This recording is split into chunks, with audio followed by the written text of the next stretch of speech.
hal yang paling krusialnya sebenarnya tentang idealis sama realita yang orang hadapi gitu. Keberlangsungan kesenian itu kuncinya kan diapresiasi, yang bukan cuma tepuk tangan atau tende-tende sekedar. Makasih Mas, mantap. Mantap.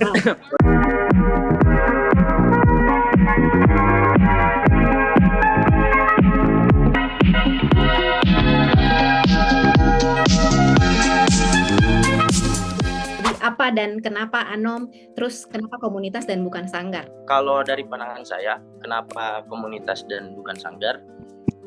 Dari hasil diskusi dan teman-teman, teman-teman ini banyak disiplin ilmu yang berbeda-beda, tidak dari seni saja, bahkan dari orang-orang politis, entah kesehatan, banyak ruang yang diskusi saya telah alami. Terus juga entah kalau masuk ke dunia seni juga banyak disiplin ilmu yang berbeda, ada karya seni rupa, terus ada seni lukis, terus ada tari. Jadi komunitas itu adalah orang-orangnya, orang-orang yang berkumpul dalam suatu perkumpulan yang punya tujuan yang sama, membangun ekosistem seni khususnya di Kabupaten Buwol. Kalau untuk sanggar, menurut saya itu sebagai lembaganya. Jadi mungkin kita bisa jadi sanggar juga, bisa jadi komunitas juga, cuman saya lebih fokus ke orang-orangnya yang kita ajak bersama-sama punya satu misi. Ya sudah, kita bangun ekosistem dengan disiplin ilmu yang beda-beda. Jadi kesannya tidak kaku, ya sudah, kamu punya disiplin apa, ayo kita masuk di sini. Kamu punya keilmuan apa tentang politikmu, ayo kita bahas di sini. Terus kita bisa kontekskan dengan karya seni kita di sini dengan disiplin ilmu yang macam-macam, gitu. Nah, jadi itu kenapa awal mulanya sampai namanya komunitas seni, bukan sanggar seni, karena memang lebih fokus ke masyarakatnya.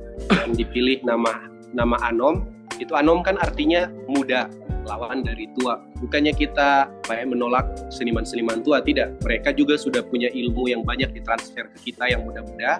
Tinggal bagaimana kita sebagai yang masih muda ini menurut orang-orang tua itu bisa meregenerasi lagi.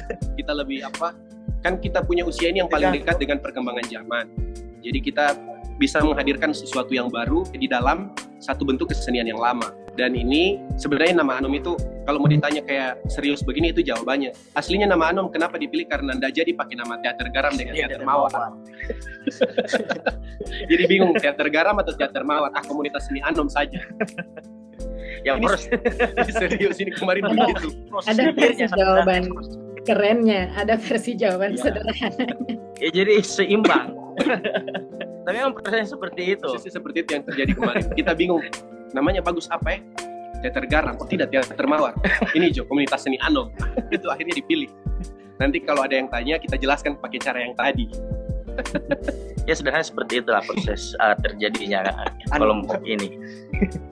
Tapi berarti ya justru dari proses menemukan nama itu kan akhirnya teman-teman mencari, merenungkan ulang, merefleksi ulang mau apa sebenarnya kita ini. Kan kayak Sandi bilang tadi, kita mau membangun ekosistem yang positif, yang inklusif, yang lebih beragam juga kan, yang lebih mendukung dan semangatnya tadi itu. Bukan berarti nanti teman-teman ketika sudah tua tidak akan di sini, tapi kan kita menolak tua. Jadi kita pengen tetap selalu muda, tetap selalu relevan sama perkembangannya. Kan?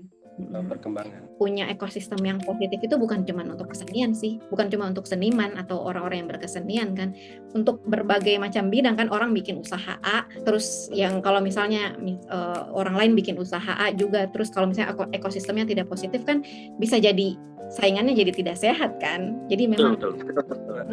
Semangatnya itu, saya salut sekali ini sama anak-anak muda ini. Nah, jadi komunitas seni Anom yang baru dibentuk ini akan bikin pentas perdana yang sekaligus akan jadi peresmian komunitas seni Anomnya. Ya, betul. Ya, silakan bisa diceritakan tentang pentas perdana ini. Kami memakai nama komunitas seni, tapi disiplin ilmu yang paling dekat dengan kami adalah teater dan tari juga masuk. Makanya untuk pentas perdana ini kami buat dalam bentuk garapan teater drama satu babak. Jadi ya untuk memperkenalkan lah, kami punya sebuah ruang ini. Salah satunya adalah bentuk pementasan teater, dan ketika nanti ada kegiatan-kegiatan lain, mereka sudah mengerti, oh ternyata ada ini, berarti mereka akan ada berarti ada teater di sana. Mungkin ketika mereka masuk nanti kita perkenalkan, oh ada lagi ya seperti ini. Kita punya disiplin ilmu yang macam. Terus kenapa lawan catur dipilih jadi naskah pentas perdana ini?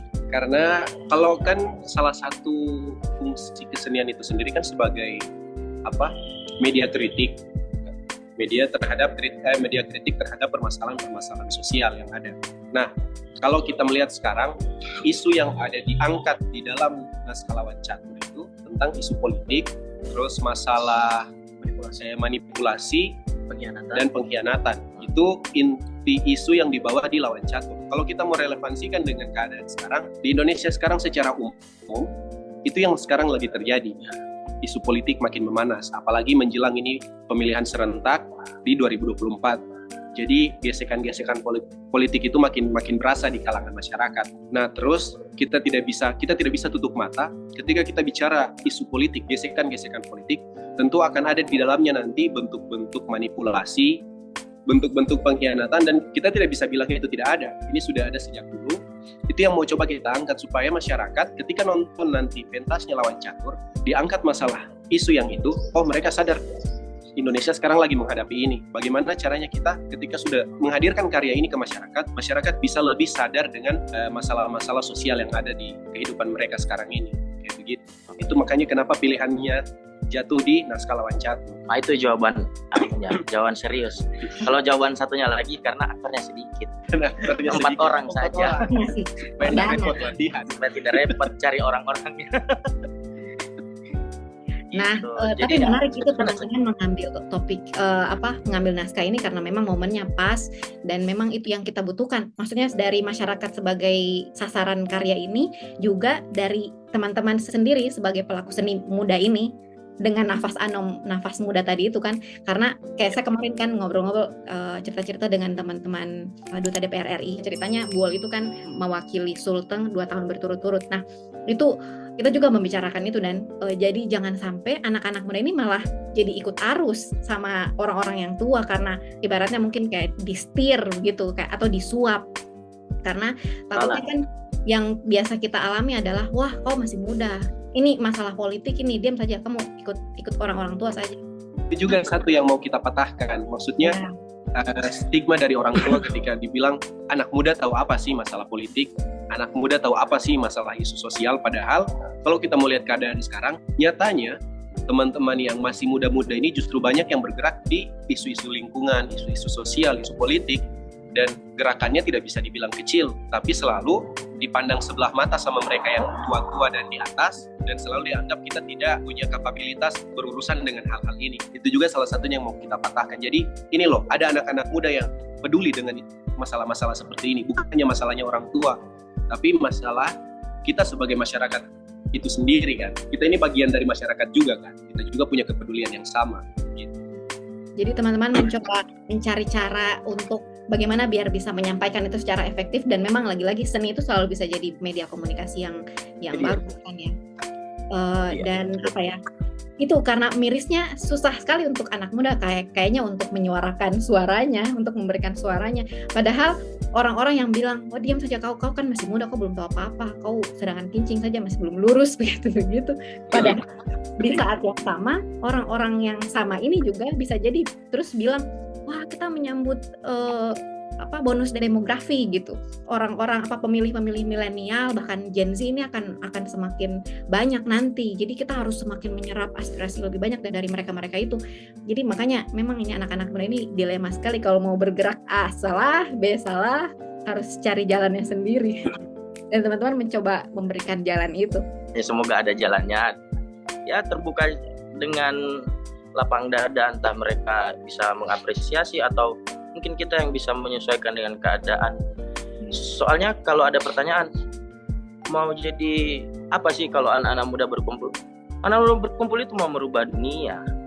Merubah dari mana? Dari diri sendiri, merubah dari teman-teman, lingkungan, pelan-pelan. Jadi perjalanan yang tidak pendek, panjang sekali. Ya tapi harus dilakukan dulu. Intinya seperti itu sih. Apalagi bikin jalur sendiri nih ceritanya. Ya susah lah, pasti akan luka-luka, jatuh-jatuh dan seterusnya. Ketemu jalan buntu juga pasti. Betul. Jadi memang ya itu ya, kritik terhadap kondisi politik ya kan. Terus kalau misalnya kita reflect lagi sama obrolan tentang apresiasi tadi, seni dan birokrasi itu seringkali kan kayak bertubrukan.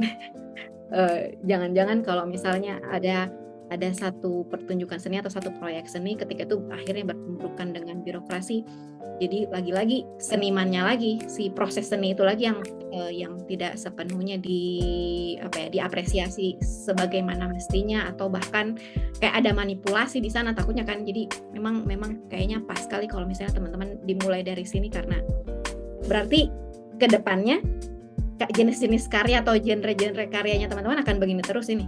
Karena kita ambil seni sebagai sebuah media yang relevan, jadi mungkin tetap ambil isu-isu yang terdekat dan yang paling krusial menurut gue.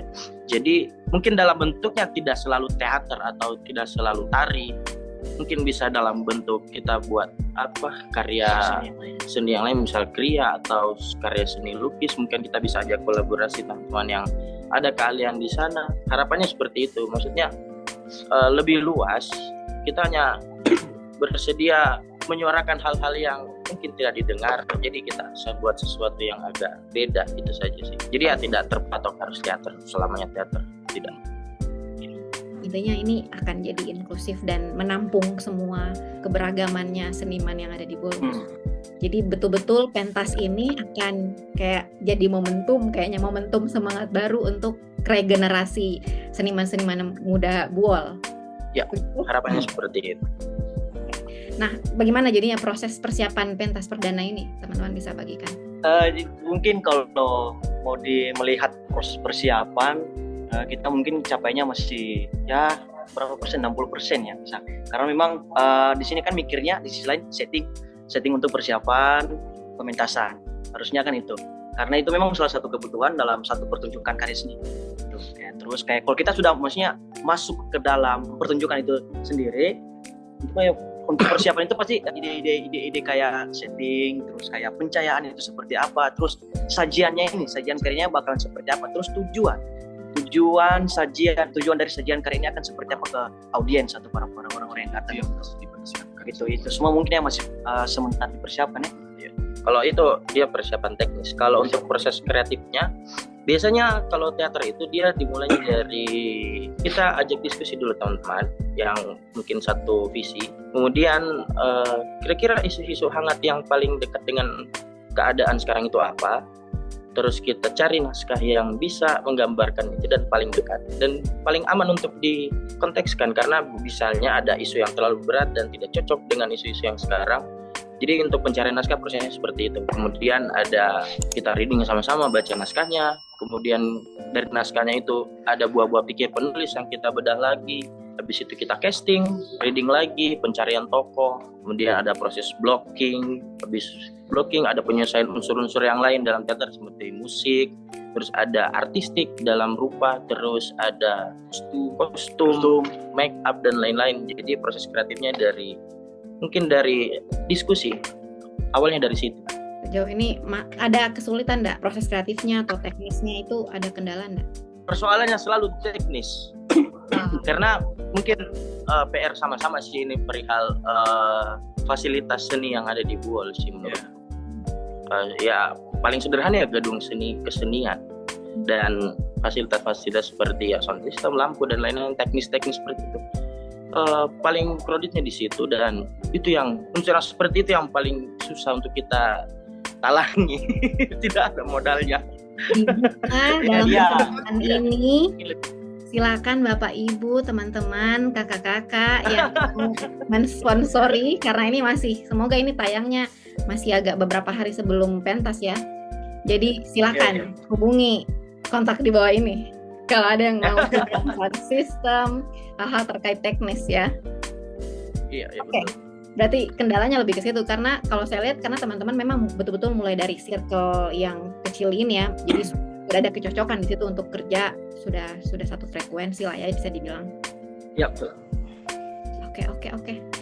Mungkin ada lagi yang teman-teman mau tambahkan yang belum sempat dibagikan? Kalau tambahan mungkin tidak ada, ya sudah saksikan saja malam minggu jangan lupa di jam 7 malam kita punya harga tiket untuk masuk sekitar 20.000. Kami tunggu apresiasinya untuk teman-teman yang ada di luar. Semoga apa yang kami sajikan sesuai dengan keresahan atau harapan teman-teman mau melihat ini seperti apa. Jadi perihal penangkapan ya kami serahkan sepenuhnya kepada yang menyaksikan. Kami punya karya, silakan dinikmati, entah dalam bentuk apapun kalian nikmati, kami terima.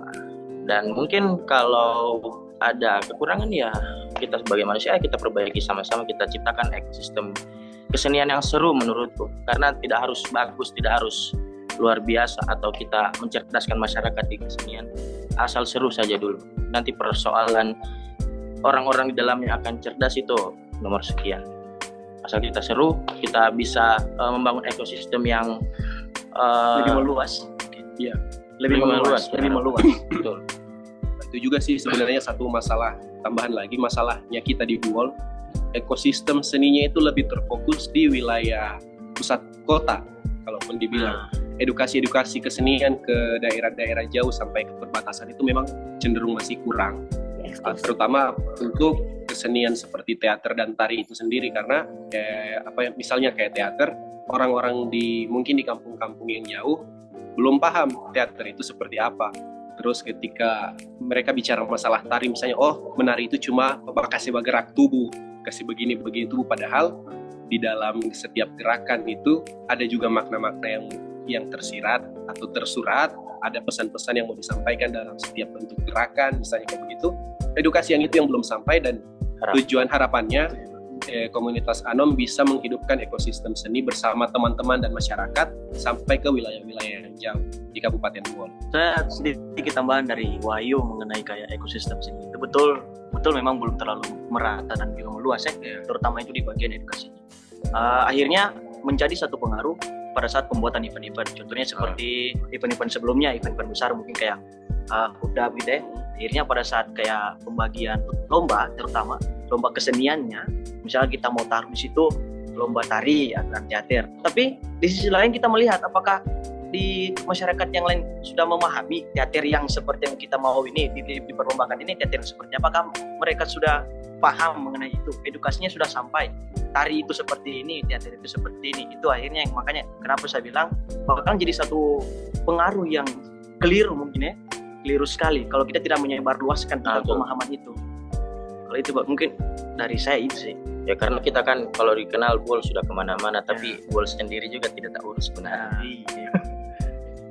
Sibuk sendiri dia harapannya ya semua dengan tenaga dan keadaan yang seadanya, semoga dengan harapan ini bisa jadi akhirnya seru jadinya. Ini balik lagi bisa membangun spirit juga ke masyarakat tentang kesenian. Siap. Menarik sekali ya perbincangan kali ini. Memang ya kenapa seni itu butuh selalu ada, kita tanya ke diri kita masing-masing lagi kan, kenapa kita butuh seni gitu. Terus pentingnya juga apresiasi terhadap seni itu bukan cuma tugasnya penikmat seni itu juga sendiri, tapi tugasnya pemerintah, tugasnya sesama seniman sendiri, dan lagi-lagi masyarakat yang akan jadi penikmat. Kalau begitu, Bulgarian sekalian, saya senang sekali bisa bertemu teman-teman seniman-seniman muda ini. Jadi sekali lagi pastikan Bulgarian juga ikut mendukung mereka. Saya berikan lagi informasinya.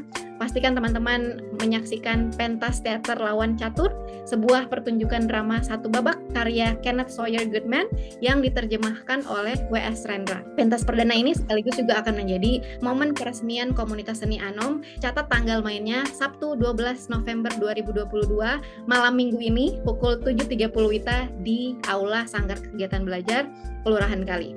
Kita dukung terus seniman-seniman muda Buol.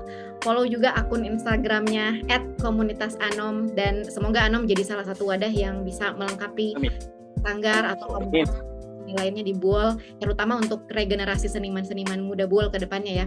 Jadi bisa bikin seni di Buol jadi makin hidup lagi dan makin beragam, ramah dan terbuka untuk semua kalangan. Jadi anak-anak muda tidak takut lagi untuk jadi seniman. Jadi sukses selalu untuk Anom ke depannya. Kalau Bulgarian, terima kasih. Amin. Kalau Bulgarian suka, lagi-lagi silakan langsung di-follow Instagramnya @komunitasanom.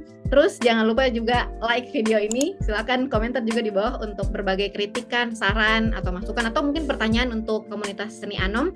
Bahkan hinaan untuk saya. Iya, siap. Termasuk juga usul untuk bintang tamu selanjutnya. Silakan bisa di komen di bawah. Like juga video ini. Jangan lupa juga follow Instagram, Facebook, dan TikTok Buol Online untuk berbagai informasi tentang Buol dan sekitarnya. Dan sampai jumpa di Open BO episode selanjutnya. Nah,